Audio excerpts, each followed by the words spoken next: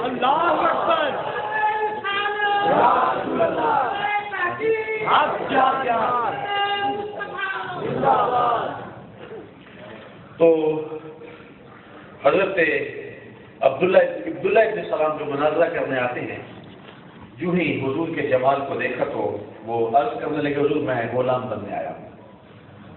انہوں نے حضور کی غلامی اختیار کر لی، تیری طاقت کے ادامہ میں مرید ہے۔ ادھر یہودی جو ہاتھ اٹھائے کھڑے تھے کہ تھوڑی دیر کے بعد خبر پہنچے گی کہ عبداللہ ابن سلام نے مسلمانوں کے نبی کو لاجواب کر دیا ہے، لیکن جب ان کے کانوں نے یہ سنا کہ عبداللہ اس نبی کی نگاہوں کا شکار ہو گیا اور کلمے پڑھنے لگ گیا ہے، تو اپنے جذبات پہ قابو نہ رکھ سکے، دوڑتے دوڑتے مجلس نبوی میں آ پہنچے اور عبداللہ ابن سلام کو کوستے لینے لگے۔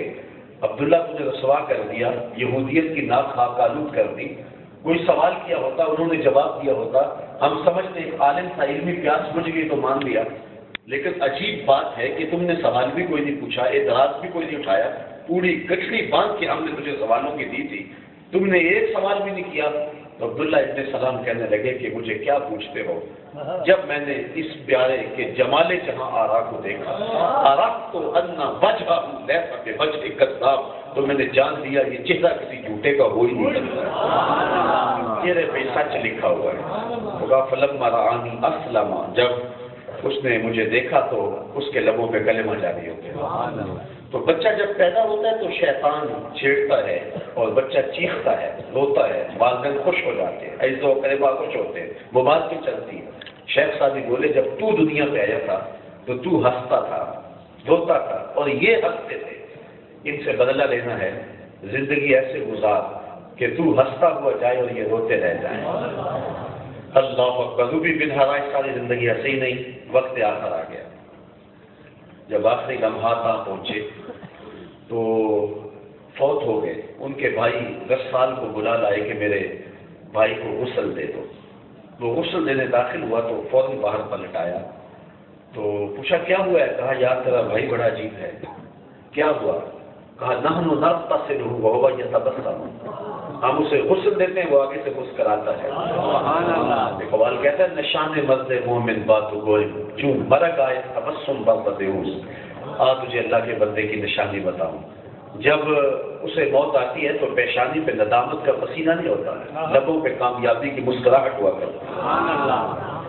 تو کہا وہ تو آگے سے مسکراتا ہے۔ کہا میرے بھائی نے قسم کھائی تھی جب تک اچھا انجام نہیں دیکھوں گا نہیں مسکراؤں گا، تو آج جو مرنے کے بعد مسکرا رہا ہے لگتا ہے اس نے اپنا انجام بخیر دیکھ لیا۔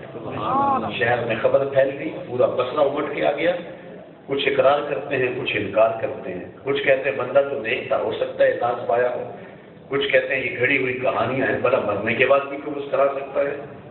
کوئی تیکھے تیکھے سوال لیے، کوئی اعتراف کا منہ کھولے ہوئے، کوئی محض تماشائی، ایک بہت بڑا ہجوم ان کے گھر آ پہنچا۔ اتنے میں انہیں کفن دیا جا چکا تھا۔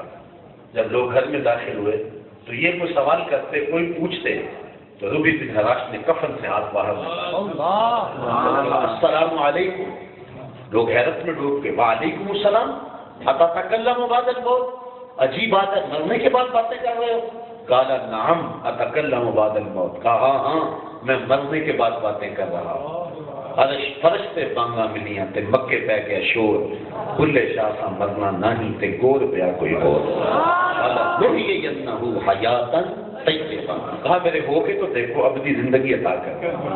اور اقبال بھی بولا فطرت ہستی شہید آرزو رہتی نہ ہو، خوب تر پہ کر کی اس کو جستجو رہتی نہ ہو، موت کو سمجھا ہے غافل اختتام زندگی، یہ ہے شام زندگی صبح دوام زندگی، والا لوہی ینہ حیات طیبہ۔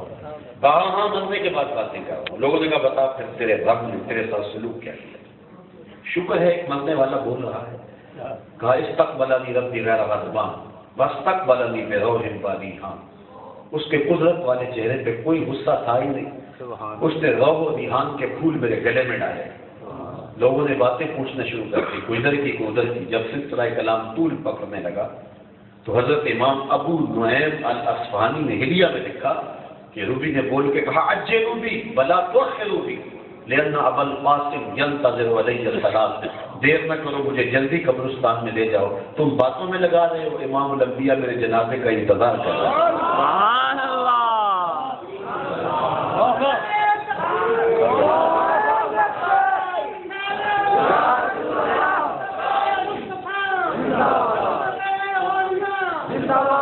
تو جو اس کا ہو جائے پھر اس کو مرنے نہیں دیتا. امام سیوطی نے لکھا ہے یہاں اللہ نے ارشاد فرمایا کہ مومن ہو یا مومن ہو، شرط ہے کہ مومن، شرط ہے کہ اعمال صالحہ کرنے والا مومن ہو یا مومن ہو، ایمان کی شرط کے ساتھ. اللہ اکبر. تو اس کو ہم آیات طیبہ جو بھی عمل نہیں کرے، چاہے ذکر ہو چاہے مؤنث، مذکر ہو چاہے مؤنث. سیوطی علیہ رحمہ اللہ واقعہ لکھتے ہیں کہ کفن چور تھا تو وہ کفن چرایا کرتا تھا. کیسا دور تھا، اور ہم کہتے ہیں کہ یار کتنا عجیب دور تھا کہ کفن چرا لیتا تھا. کیا تم اپنے دور کو نہیں دیکھتے؟ آج کیا کچھ نہیں ہو رہا ہے. آج ہمارا معاشرہ کس دلدل میں پھنسا ہوا ہے. جو ایکسیڈنٹ میں مر جاتے ہیں وہ مرے منہ کی گھڑیاں نہیں اتار لیتے، ان کی جیبیں نہیں ٹٹول لیتے. گھر کی آگ بجھی تو کچھ سامان بچا تھا جلنے سے، سو وہ بھی ان کے ہاتھ لگا جو آگ بجھانے میں. آج گوٹیاں نہیں نوچی جا رہی، آج انسانوں کی کھالیں نہیں جھیڑی جا رہی، آج انسانوں کی لاشوں پہ رقص نہیں کیا جا رہا. مسجد، مزار، دربار، خانقاہیں، چوکوں بازاروں کے اندر بم بلاسٹ نہیں کیے جا رہے. یہ مون مارکیٹ کے اندر جب بم بلاسٹ ہوا چھوٹے چھوٹے بچوں کی بوٹیاں دیواروں سے چپک گئی، لیکن بیٹھ کر بھنگڑے ڈال رہے تھے کہ ہماری سطوت اور ہمارے روب کے نشان قائم ہو گئے.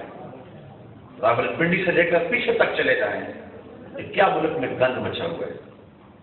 میرے رسول نے تو یہ کہا تھا کہ جو کتا بھولا ہو جائے، جو جس کو کاٹے اس کو مار دے گا، اس سے قبل کہ وہ کسی کو مارے تم اسے قتل کرو. اقتلوا الموذی قبل ان یؤذی، قبل اس سے کہ موذی تکلیف ہو جائے تم اس کو قتل کرو.